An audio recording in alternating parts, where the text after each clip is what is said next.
Support for this episode of Judaism Unbound comes from the Oshman Family JCC in Palo Alto, California, whose vision is to be the architects of the Jewish future. The Oshman Family JCC empowers you to experience Jewish paths toward a life of joy, purpose, and meaning through innovative Jewish learning and wellness programs, community building, and initiatives to develop the next generation of Jewish leaders. Learn more at www.paloaltojcc.org. This is Judaism Unbound, episode 368, Progressive Hasidism. Welcome back, everyone. I'm Dan Liebenson. And I'm Lex Rofberg. And now we have rounded the curve into the home stretch of this series on spirituality, which I personally am finding quite transformational in my thinking, and I'm really looking forward to the conversation that Lex and I are going to have in a couple of weeks, looking back on this whole series. But this week and next week, we are exploring Hasidism. Now, a lot of us think that Hasidism is a form of orthodoxy, and that is sort of true, although when Hasidism emerged, there really was pretty much only some pre-denominational form of Judaism, and Hasidism emerged from that.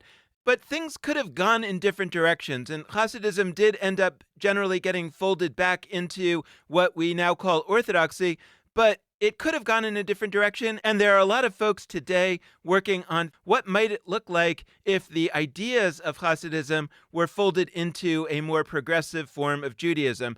So this week and next week, we're going to be talking to some amazing thinkers and doers about Neo-Hasidism, which is basically taking these Hasidic ideas and bringing them into a more progressive form of Judaism. Our guests today are the founders of a new online magazine called Gashmius.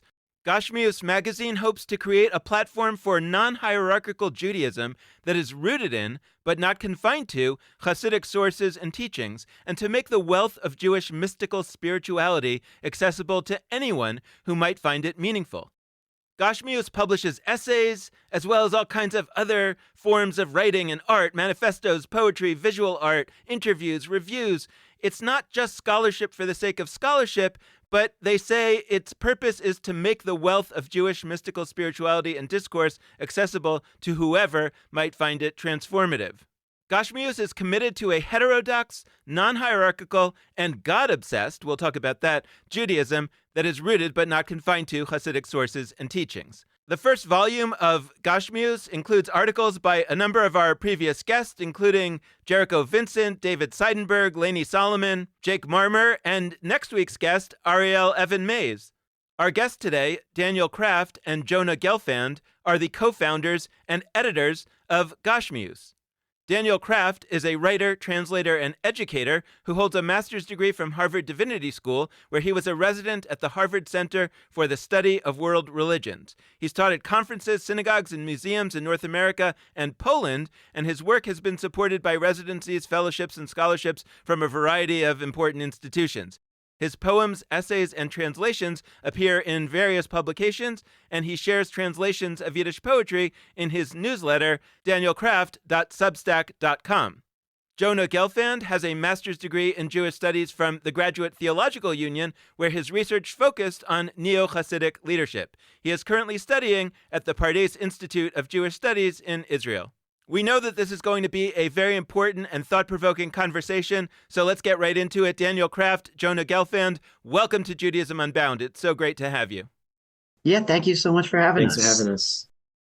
Okay, so there's this thing that Gashmius exists to advance. There's this idea that it was so important to you that you wanted to make a whole magazine about it, and I want to really tease out, I guess it has to be three meanings from progressive Neo-Hasidism. So I think we have to start in reverse order. If you could give us just sort of a quick sense of Hasidism, Neo-Hasidism, and progressive Neo-Hasidism. How do we understand what that means? And then I guess I should have said at the beginning, I mean, what this is about is not to advance it in some hyper-intellectual sense for the academy. You're trying to get this into the hands of regular people. What would it look like for regular people to have access to this thing, progressive Neo-Hasidism?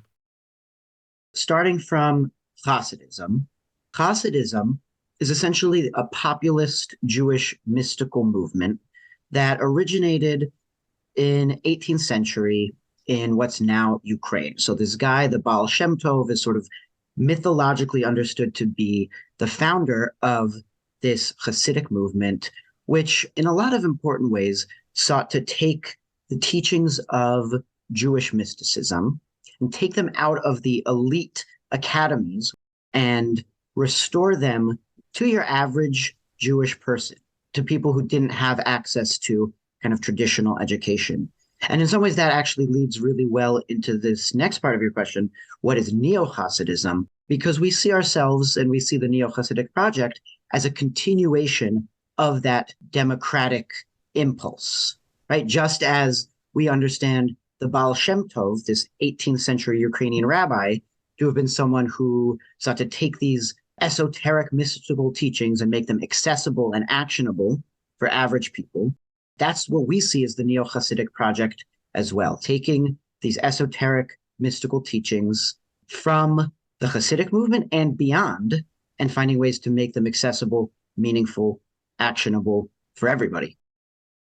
An additional component of Neo-Hasidism is that a lot of it has to do with the academy and scholarship. And a lot of Neo-Hasidic writers and thinkers have done that from a place of working through an academic institution or a Jewish institution that's highly academic. So when you think of Neo-Hasidic leaders, you think of people like Martin Buber, who was writing in German for the West and for German speakers, not just Jews. He was writing Hasidic stories. And you think of people like Hillel Zeitlin, who was one of the first people, I believe, to use a term close to what we use now of Neo-Hasidism in Hebrew. And he was writing in Yiddish and Hebrew for Jews, but they were both writing kind of, I don't know if I want to say ivory tower, but then it comes over to the US, and in the post-war period, there's an explosion of Neo-Hasidic, I'm saying explosion. For me, a lot of what I read has to do with it. For the general population, maybe not so much, but an explosion of people writing about this, people like Zalman Schachter Shalomi, who starts the renewal movement, Art Green, who teaches in a lot of different institutions, writes a lot, and started the rabbinical school at Hebrew College. They're writing from a very academic place. Zalman less so, but Art and a lot of the other Neo-Hasidic writers are writing from a very academic place. We're trying to push past that. Danny and I both have academic backgrounds and academic interests, but when I go to explain to friends what Neo-Hasidism is, I can't send them a 60-page article talking about the intricacies of some deep mystical insight, and yet I think it would be meaningful to them. Neo-Hasidism for both of us was an entry point back into tradition after having either left or not even giving the entree. And that's kind of what Gashmius, we're hoping, is coming to do, to help people have that entry point.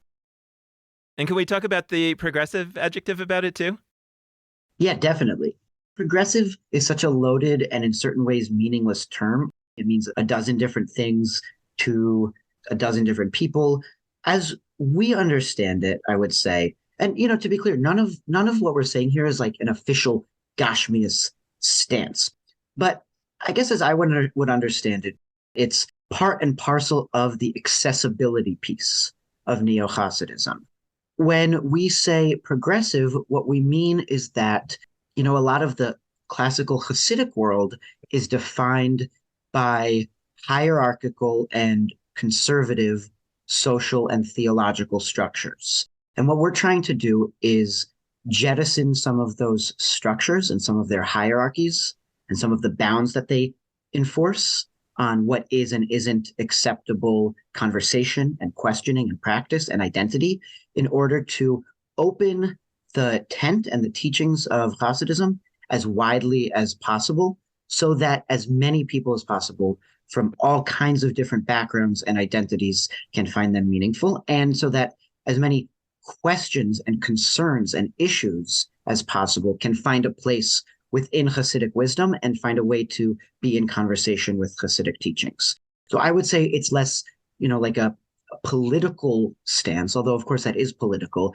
and more of a statement of an openness, a capaciousness that we think Hasidic tradition has the capacity to hold marginalized and fractured and all kinds of different identities and perspectives.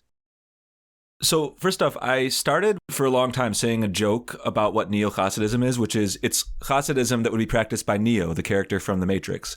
And that started as a joke. And then I was like, maybe that's not a joke. Maybe that's actually kind of true for like people who like The Matrix. Like, I'll let you think that through. But I want to start by saying, like, I'm a neo-Hasid. It's not something that I roll around as my first identifier. It's not in, like, bios that I write of myself. But, like, part of who I am is that I am a neo-Hasid. I do take that seriously, both the neo and the Hasid.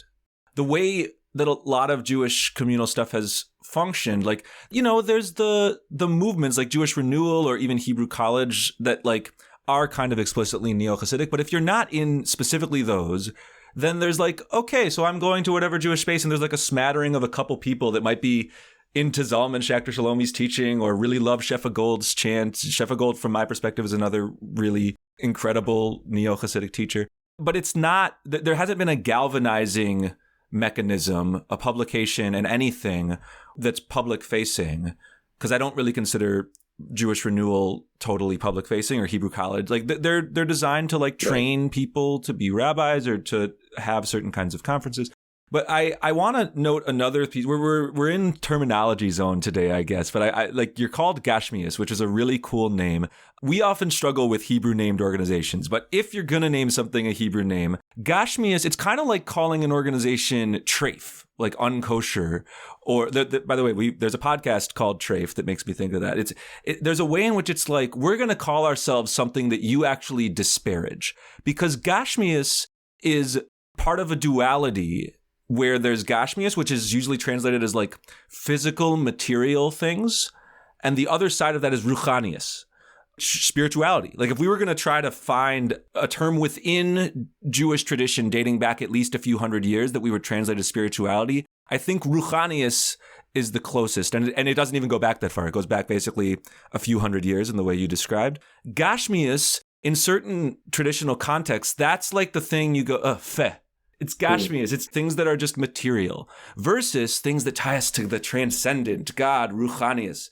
So I kind of wanted to hear like what the story was behind that name and whether there was an element of like, yo, we're going to feature deep dives into stuff you think of as trivial, as just, oh, that's, you know, that's small talk. That's nothingness. We're going to find the depth in that because that's Gashmias.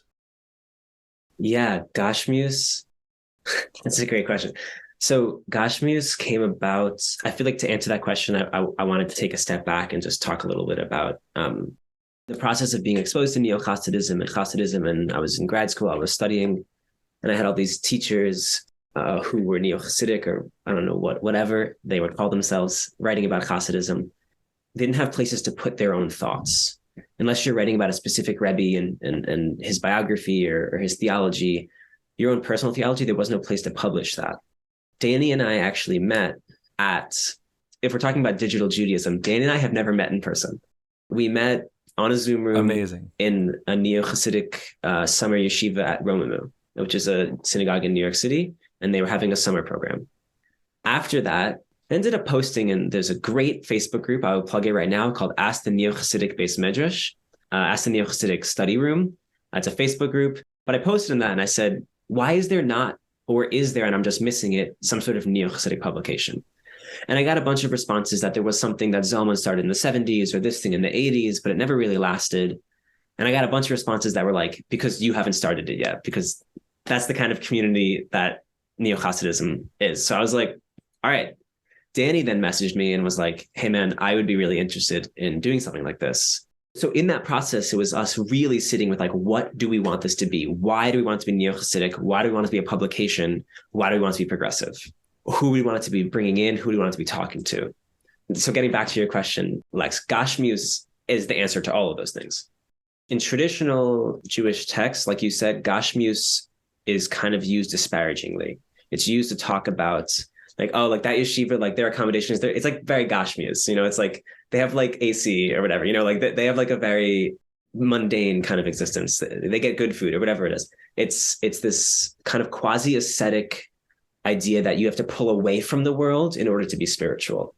The scholars talk about like two kinds. I mean, to create a binary like that is always complicated, but generally two kinds of mysticisms, which is this worldly and otherworldly. So otherworldly is like pulling yourself away from the world and transcending it and meditating into oblivion and whatever. You see the dude like meditating and levitating on a mountaintop or whatever. That's the image people get when they think of spirituality. To eat and drink and dance and sing, that's not spiritual. The Hasidim come as a corrective to that, or at least what I see as a corrective, and they teach an idea called avodah b'gashmius. Avodah b'gashmius is the idea that no, it is not about pulling away from the world, but it's specifically about leaning into the world, and that's where holiness is found. So there's a Kabbalistic idea that with the creation of the world, God couldn't contain God's light, and these shards of holiness exploded into the world, and everything contains within it a spark of holiness. If you look on the first edition of Gashmius, David Seidenberg's piece really speaks to that. And so I'll give that a plug and I won't explain it too much further. But everything contains within it a spark of holiness. And the Hasidim say it's specifically through engaging with those things that we can uplift them to holiness. So that's why you see Hasidim, and it's not about, pulling away from the world. It's about saying l'chaim, drinking, dancing, singing.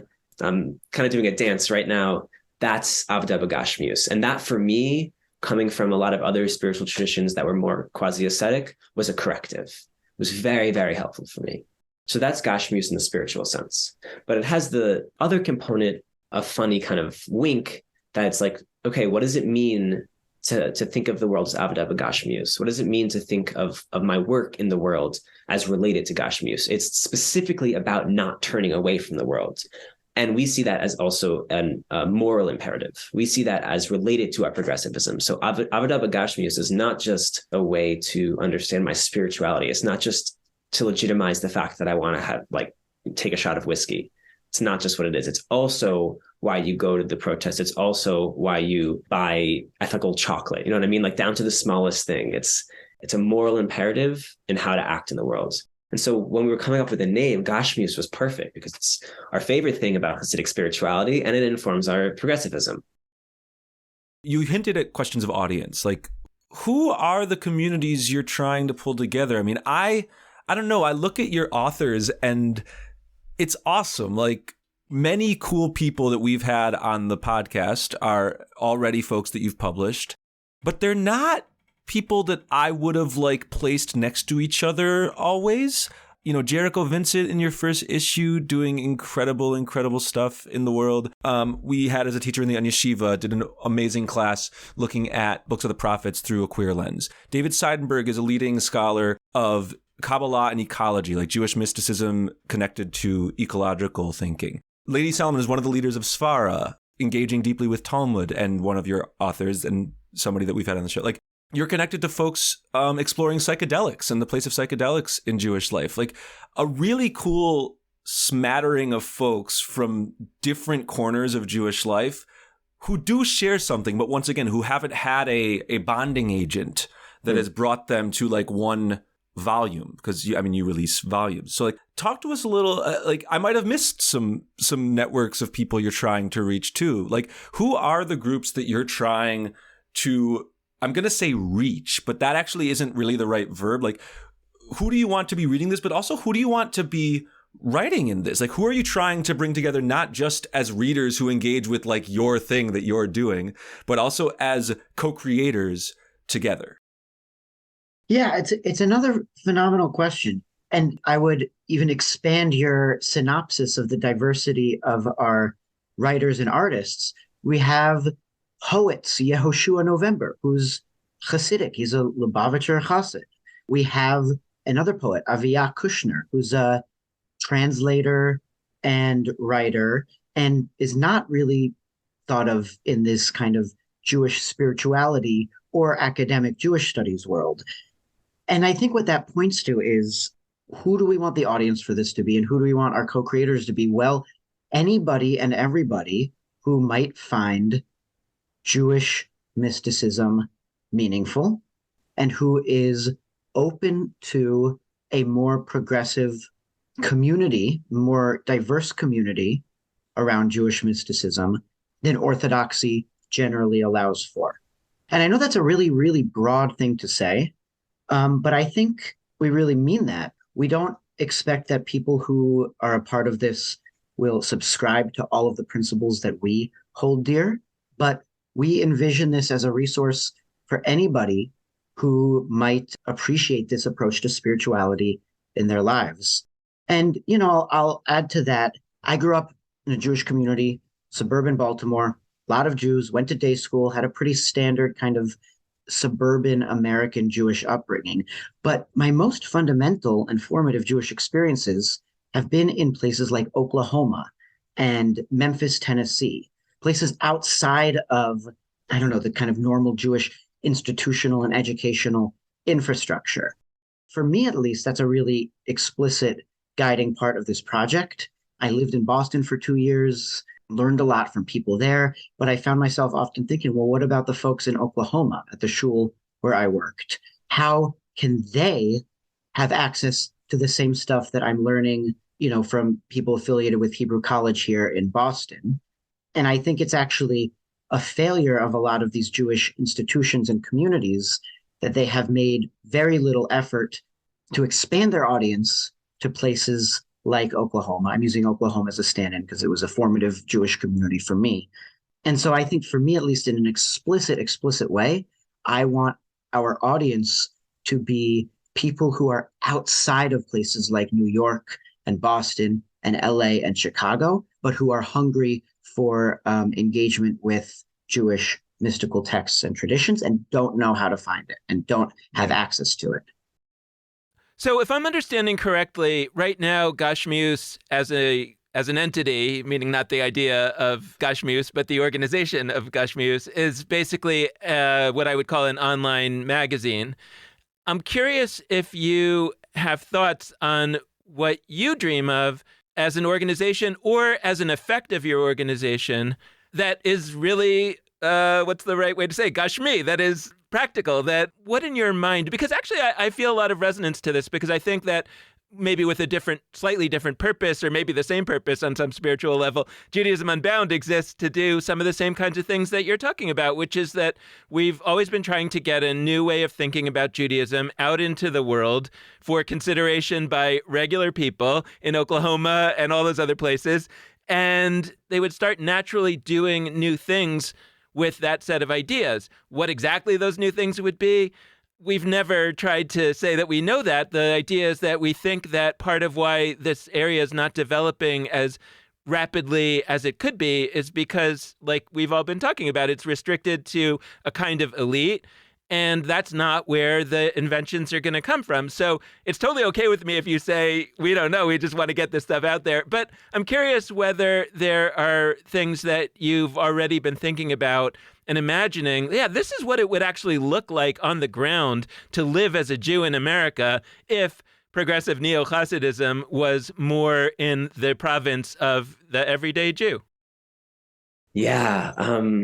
When Danny and I started sitting down to talk about this, we had big ideas. And we still have all these ideas of, we're very much at the beginning of this project. And it still feels like that, what is this project? What are we putting out into the world? Who are we asking to write? What topics are they writing on?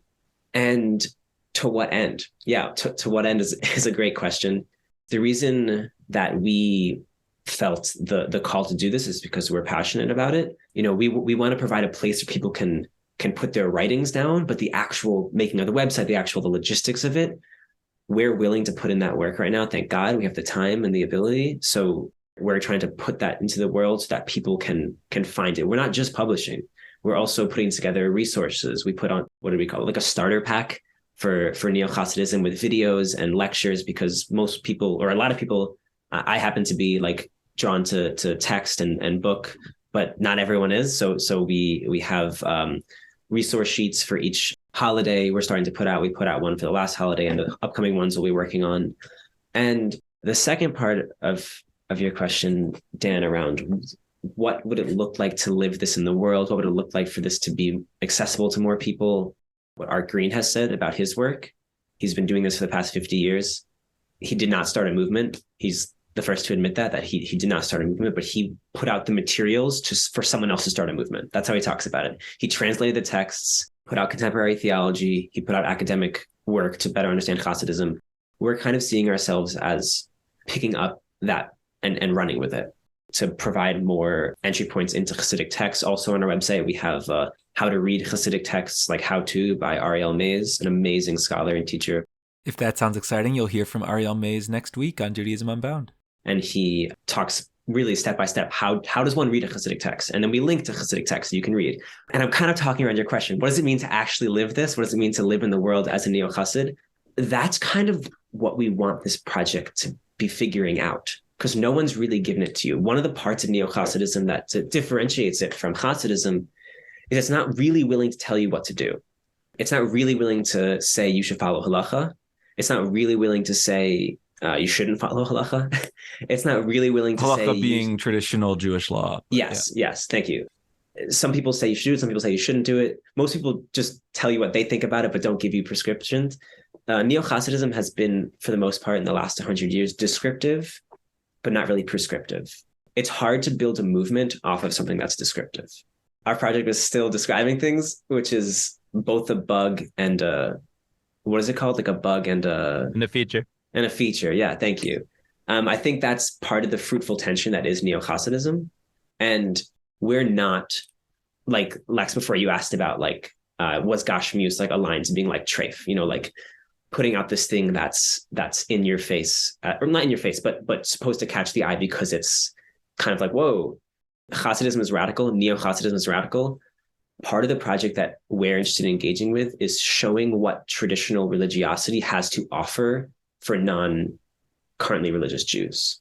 What would it be like to engage with traditional text study?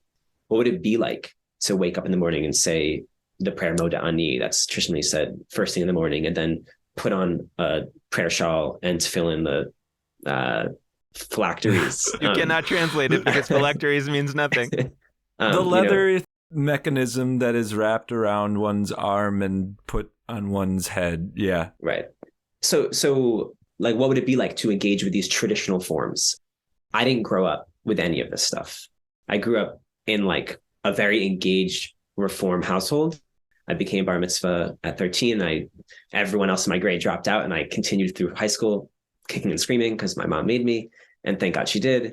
But the only entry point back for me was the reframe of traditional religiosity through the lens of Hasidism. I think that has a lot to offer the world. One of the things that I've been thinking about lately is just a collapsing of the binaries between religious and secular categories. We spend so much of our time and so much general American cultural discourse around religion based around these very clear distinctions between what is secular and what is religious. And you see this a lot in Jewish communities, right? Oh, I am religious, so I put on tefillin every day, and I observe all of the strict laws of Shabbat, versus I am not religious, so I'm not the kind of person who would ever put on tefillin. I am religious, so I find this thing that happened to me meaningful in a grand kind of transcendent way, or I am not religious, so it's just a thing that happened and there's no deeper meaning to it. I would love to see, and I would love for Gashmias to be a part of pushing people past that kind of distinction. I would love for people to find more playfulness and a spirit of experiment around Jewish practices. So I would love for people to be able to say, oh, am I religious? Am I secular? I don't know. I put on tefillin this morning because I wanted to experiment with whether it would feel meaningful to me and take away some of the burden of having to make the decision about this is a practice I follow or it is not a practice I follow. How do I daven in the morning, right? That is, how do I pray? If I am a praying person and I'm not, quote unquote, orthodox, what does that actually look like in practice and how do I understand it? I would love to create a forum for that so that people can find their own ways to experiment with this stuff. Often Hasidic teachers use, parables or stories in order to get their messages across. So one story from my own life that has become a really helpful and guiding metaphor for me.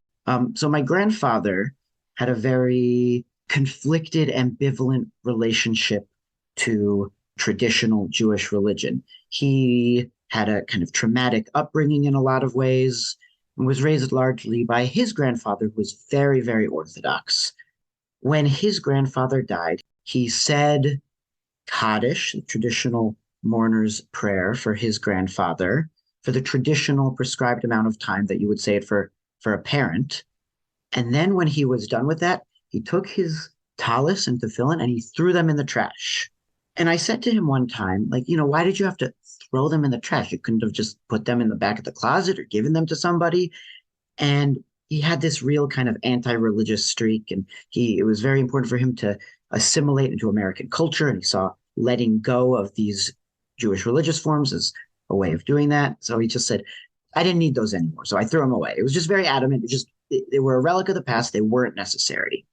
And in a metaphorical sense, I think that what we're trying to do with this project is take the tefillin back out of the trash, find a way to put them on again, to reclaim these aspects of Jewish religious thought and practice that for a lot of secular-ish Jewish Americans, our parents, grandparents, great-grandparents, whatever, discarded. That discarding isn't fixed. How do I want to say that? When our ancestors got rid of these aspects of their Jewish religiosity, that wasn't an irrevocable thing. We have the power and the opportunity now to take what they got rid of, pull it out of that figurative trash can, put it back on, see how it feels. And that's, I think, what we want to enable for people. One of the trade-offs of Jewish modernity was getting rid of a lot of this so-called irrational, strange stuff, which is the cool stuff, the mystical stuff. And Jews did that for all kinds of good reasons, because they wanted freedom, economic opportunity. But it's time now to take some of that back. Some of the stuff that was jettisoned, we can, and I think we, in some ways, must actually reclaim it and find ways to bring it into our lives. So I'm really fascinated by that story about the tefillin, because where I thought you were going was someplace different, which was, your grandfather, who was anti-religious, said Kaddish for the prescribed amount of time, which is a long time. It's almost a year. Like, that's significant. So that's really interesting, right? That somebody who actively dislikes religious ritual to the point that they, at the conclusion of this, will throw it in the trash, did in fact do a religious ritual for almost a year in honor of, my understanding of this, as best as I can understand it, is because his grandfather would have wanted that. That's not nothing. So like I'm interested in that as a starting point. But like the tefillin piece is really exciting, mostly because I don't wrap tefillin. But there are some reasons for that, and I'm open to the framework you gave of experimentation moving forward. But what I'm realizing I haven't done is, what if I ditched all the rules about how you're quote unquote supposed to wrap it or where you're supposed to wrap it? Like, I actually do like the notion that I would physically wrap myself in connection to the rest of humanity, to the rest of the world, to my conception of the oneness of all creation. I don't like the thing of, there's 7 times you wrap it on your arm and then it goes in your fingers in this way to make this shape. And if you don't do that, people will tell you it's wrong. And then there's things about which specific texture in it. Also, it's made of leather. I don't know how I feel about that. And the vegetarian in me, but if it was just like, once a week or once a month for a year, I'm going to wrap myself in something. 1 week, it's going to be my leg. I'm going to be like, what happens if I wrap tefillin around my leg? Is that an interesting spiritual experience? I don't know. I've never done it. Is that different from the arm? Is it the same from the arm? That excites me, and that to me gets at the experimentation word that you used. And I want to bring that up because I think for a lot of people, when they hear wrapping tefillin or not wrapping tefillin, it's about, do they do it the traditional way? And if you're about reviving that practice, it's about reviving it in the traditional way. So I wanted to hear if that lands on you, if part of what you're hoping to discern from people is the ways they experiment that aren't aligned with the tradition. And the other piece I wanted to mention is that tefillin is an example of a deep Jewish ritual that isn't about text. Now, you could say there's literal texts in it, but I don't think most people are doing a textual thing when they wrap their body in a certain way. What your website says very explicitly, even as you publish written words, is we're engaging with art, and we have we have artists that are part of our team. And with every article we release, there's going to be art that's part of it. And you even have on your resources page a specific, and one of you alluded to this, you have a way of engaging like a I don't know, a playlist, a set of things that are not text so that people can engage that way. So I kind of wanted to hear about the power of art in your publication. That's a lot of stuff, but basically experimentation with ritual and art. How do you engage with those? In terms of your pointing out my grandfather putting on tefillin for almost a year when he did not believe in it, that to me is a really meaningful example of the collapsing of this distinction between religious and secular that I'm talking about. Even if it's not an example that I necessarily would follow in my own life, people have all kinds of reasons for taking on traditional religious practices and traditional religious ways of thinking. And very rarely, actually, in my experience, do those reasons have exclusively or even mostly to do with religious belief. And so that's something that I want to reclaim. And I find that example really meaningful because of how it forces me not to think about putting on tefillin as something you do because you believe in any kind of orthodox way. But to your point about ritual experimentation, for several years I was the director of education at conservative synagogues. And I used to say, I don't actually care if my students put tefillin on, but I care that they understand why people do put tefillin on, have a sense of the range of reasons for that, and so they can make the decision for themselves. And I think that's what we're trying to enable people to do more broadly. To the point about art, so what does art have to do with this project, and what does it have to do with Judaism in general? That's a question that's actually really important to me. I think that so much of the way that I think about neo-Hasidism and what I want this project to give people access to is finding ways to be contradictory and have that be okay. I don't have to choose between being religious and secular. I can live within the tensions of the contradictions between those two stances. Language and words and texts are a hard place to carve out room for contradiction. But I think that in art and poetry, there's an avenue for people to express the religious contradictions and tensions of their life in a much more visceral way than something like an essay or a Devar Torah allows for. So one of the ways that I've come to think about this is that art enables us to express and access the contradictory aspects of our Jewish lives and experiences in ways that other forms can't make room for. There's one thing that I feel like keeps coming up, and I want to make really clear where we stand on this, which is we keep using the phrase like not in an orthodox way keeps coming up. And I want to make very clear that like when we say progressive neo-Hasidism, are not talking about how religious I'm air quoting, how religious you are or what you do and don't do. We're specifically talking about your disposition towards text, your disposition towards tradition. So you can be a fully observant, halachic, engaging with all the different minutiae of Jewish law and be part of our project. And there are people who publish with us who are that, or you could be totally not engaged at all or engage in a unique putting tefillin on your leg kind of way and be part of the project. We want part of this project to be a cross-pollination between worlds like that. Neo-Hasidism, one of the reasons why it's important is because it's specifically not a movement or denominational thing. You open up a Reform Siddur now, a Reform prayer book now, and you'll see Rabbi Nachman of Breslov quoted in the corner. They don't call that neo-Hasidism, but we do. That is a non-Hasidic person engaging with Hasidic practices. On the other side, someone like Ariel Mays, he's an Orthodox Jew. He engages with it through a neo-Hasidic lens, and he published with us. That's part of our project as well. So I want to make it clear that we're not disparaging anyone's practice. Where we would push back against is when the use of religion and or the use of neo-Hasidism becomes harmful to other people or racist, homophobic, sexist, violent. There are manifestations of this impulse that we strongly disagree with. And it would be untrue to say those aren't manifestations of neo-Hasidism, because they are. The other thing that I wanted to say was I've been trying to remember which Rebbe said this, which Hasidic teacher said this, but he talked about not having, and I'll define these terms. He talked about his Hasidim devotees, students, not developing frumkeit, but freshkeit, I think is what he said. But the point being, frumkeit being, from is like, I'm a from religious Jew. I daven I pray 3 times a day. I do all the things like I'm supposed to do. That's being from.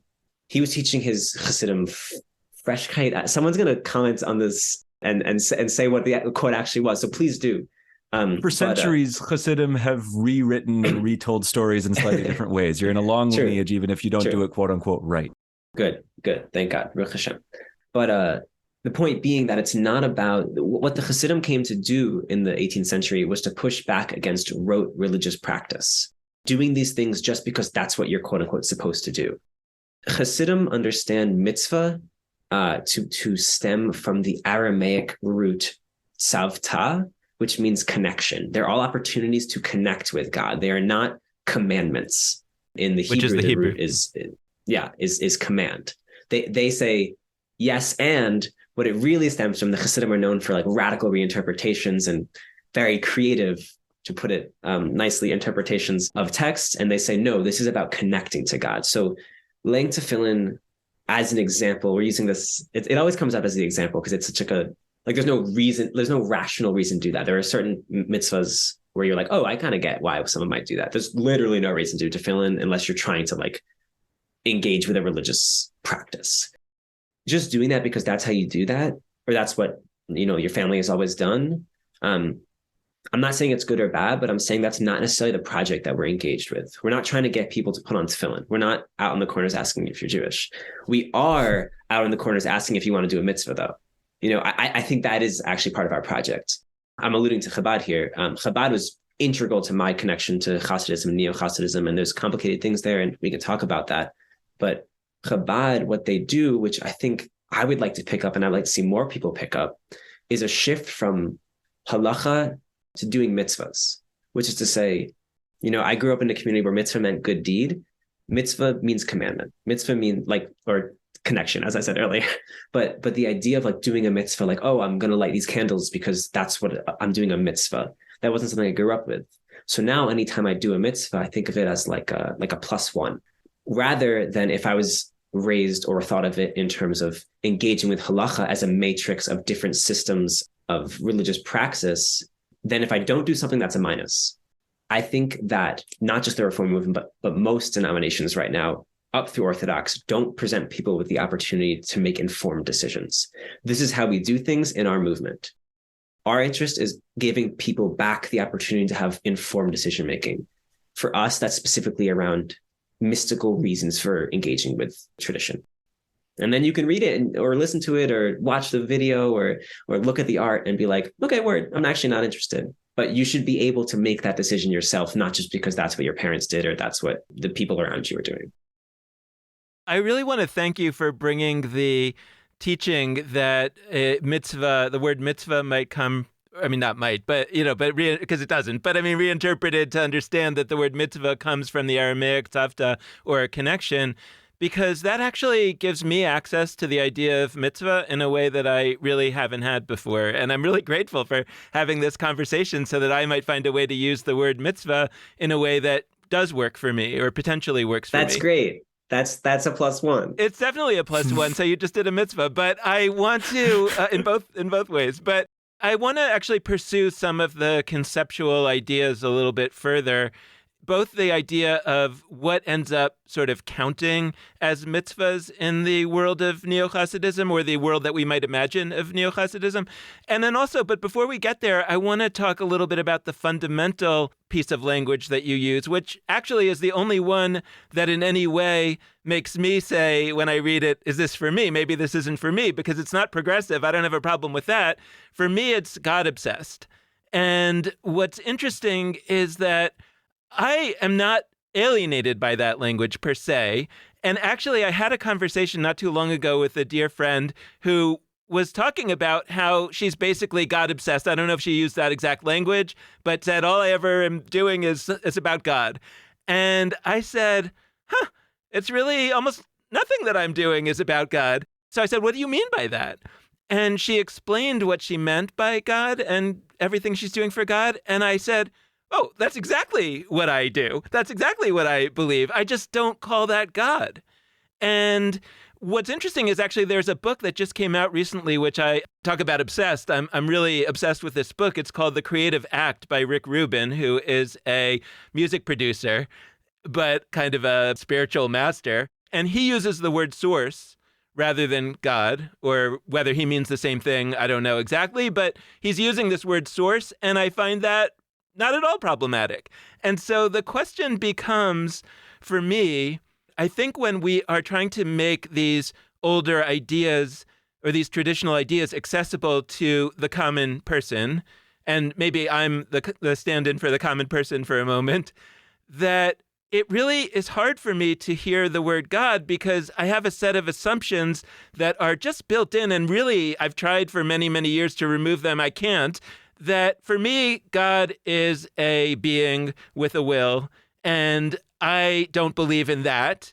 And then when I talk to most people who are mystics, they say, yeah, that's not what God is. I totally don't believe in that God. So then it becomes a hard concept to use because on the one hand, I understand that the people who have been doing this in an academic, in an elite, in a Beit Midrash, in a traditional kind of setting, have a much more sophisticated idea of God. And sure, it would be wonderful if we could pass that along to the people, but I think it's also really hard. So the question for me is, what do we do with that? A lot of us all agree that we're talking about the same thing, or at least to some large extent we are. And I see the value of using God language in part because a lot of the traditional sources use God language and we want to connect to those and everything. But I guess I also wonder if there's another possibility, if there's another way. I think for me, part of this work of reclamation involves reclaiming God language and not pretending that it's more comfortable than it is. I also, for a long time, especially, growing up and as a teenager and in my earlier 20s, God language was totally alienating for me, an immediate turnoff. That's less true for me now because I've done more kind of both conceptual and embodied work thinking about different ways that that's a metaphor. But I think if we throw out God language too completely, we risk letting go of a really vital core of this tradition. But is there an alternative? I think you said. I want to say, yes, there's a million alternatives, and we want Gashmias to be a place where those can be played with and explored. So if people find it more meaningful to refer to God as source, spirit, truth, justice, compassion, love, and incidentally, for me personally, the vocabulary around love, especially, really is kind of like a visceral turnoff. I should probably go to therapy to explore that. But, I would love for people to find more ways to experiment with the language around this in order to get into this kind of playful spirit that doesn't have to commit to one stance, but can just kind of see what works. I don't know. The God stuff is really complicated, in part because we're in America and our discourse around God and religion is so dominated by a certain vision of Christianity. It's hard to separate Jewish God talk from things that we've maybe implicitly or subconsciously inherited from Christian cultural discourse around us. And so that's another thing that I hope that this project can be a way of articulating a Jewish God discourse that is not secretly indebted to Christian conversations that are in the American ether. The conversation around God is, I'm just laughing because I'm like coming in like so confident, like as if I actually know anything about this topic. But like the conversation around using God language, how about that, is something that it's a constant struggle. There's a line that I heard from Rabbi David Ingber, who's a Neo-Hasidic rabbi at Romamu in New York City. And he calls it post-traumatic God disorder. I also want to say that Hasidic sources particularly really play with that. They really present an opportunity to work with that language because half of them, it'll be like, oh, God is this amorphous thing that you experience in Devekut, in this like divine cleaving to God in this mystical state. God is in everything. God is everything. And then the next sentence, they'll talk about God, the Father who loves you, and you're the child of God. So it's an opportunity to like know and play with myth and metaphor and truth, uppercase T, and reality, like what is real, what is not real. And the last thing I'll say on it is that God, as a stand-in for whatever we're actually talking about, God, the word God comes from the Norse mythology, and it has nothing to do with our religion. So it's a stand-in. But when we talked about who this was for, we kind of had two groups in mind. One is like those religious folks who need an entry point into the spiritual stuff because they're just rote, whatever, or the religious folks who need an entry point into the progressive world because their communities are not as open to that. But the other side is what I call, and I hope this is like a silly joke, but what I call like my current Jewish friends who are like Jewish currents Jews, who they read Jewish Currents, which is great. Love Jewish Currents. Jewish Currents being kind of a leftist Jewish magazine. Yeah. So that's their Jewish engagement. And we talk about them wanting more than that, but they don't have an entry point because they go into shul, they go into synagogue or temple, and they don't know what's going on because they don't have those tools yet. Or they go to read a text and there's so much baggage needed, to jump into a Hasidic text, you need to have some context. They're constantly pulling from different parts of Tanakh, from different parts of the Bible. It's hard to just sit down for the first time and read a Jewish spiritual text, unlike other traditions where you can like sit and watch your breath or something like that. But I talk to them and they want an entry point. They want some sort of religious engagement and they don't know how to get it. And so that was the other point of entry, for the Jewish current Jews to have an entry point into religiosity, into spirituality, into the way that might actually intersect with their progressivism already.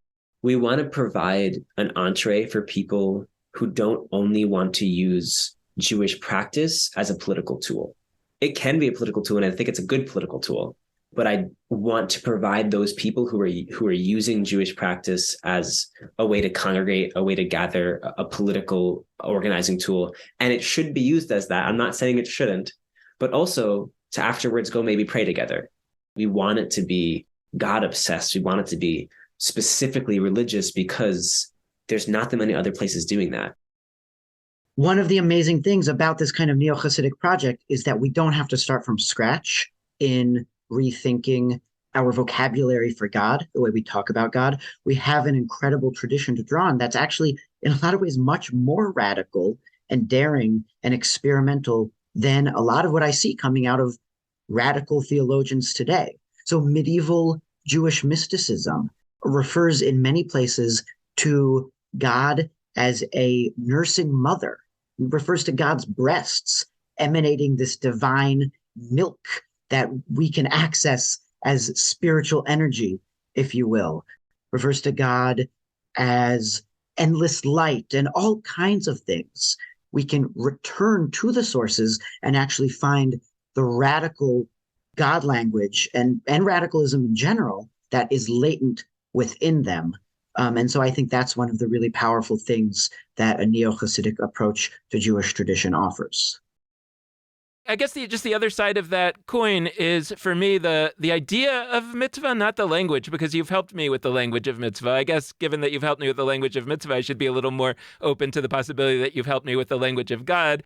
But conceptually, with the idea of, okay, once we understand that there is an idea of God or source or the oneness or whatever that we're trying to get closer to and get a connection with in that tzavta idea of mitzvah, the question then becomes to me, how do we think about, how do Neo-Hasidim think about, how do you think about whether the world of mitzvahs that one can do is limited to the world of mitzvahs that have already existed?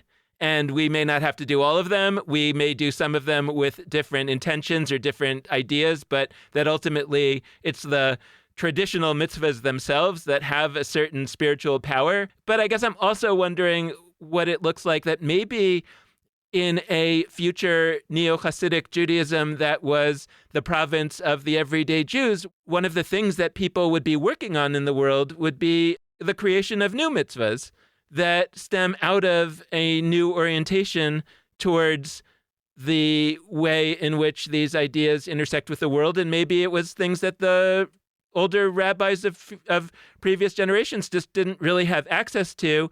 And we all know how much our world has changed, how much the everyday person has changed. So it would almost feel weird if the result of all this is to say those of us who are alive today should be able to have access to the tradition, to understand it in a new way, and to have access to it in a new way, as opposed to sort of inviting us to be major contributors to the substance of the tradition.